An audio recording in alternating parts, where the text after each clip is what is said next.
Hello, licensed mental health clinician and certified end-of-life doula. Ami Clark here. And today we're going to talk about triggers.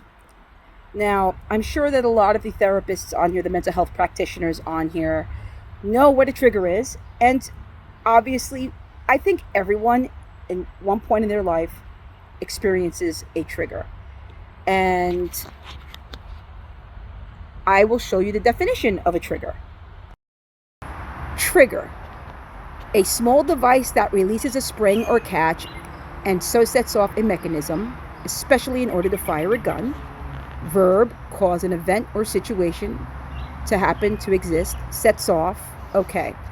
What it means in mental health: a trigger is a stimulus that elicits a reaction. In context of mental illness, trigger is often used to mean something that brings on or worsens symptoms. So that is the dictionary and mental health definition of trigger. So there you have it. That is what a trigger means, or that is what a trigger is in mental health. The way I see a trigger is the way I saw it on a show on Apple TV Plus called I think it's The Crowded Room. And it is a great miniseries. And the actress who plays the psychologist, because it involves this trauma and dissociative identity disorder, the show. And the show takes place in the 70s. So what the psychologist states as a trigger, or her definition of a trigger, is the proof that a trigger is proof of a time machine. It's proof of time travel. And in reality, when we deal with horrific traumas in our lives, we grew up with trauma and we get re-traumatized in our childhood, and then we continuously get traumatized, and we don't work on or process those traumas or get the help we need to process them.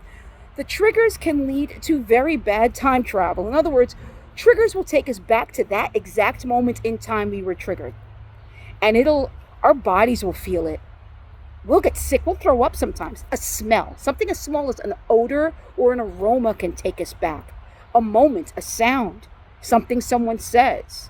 Either way, that trigger takes you back to the exact moment in time you were traumatized.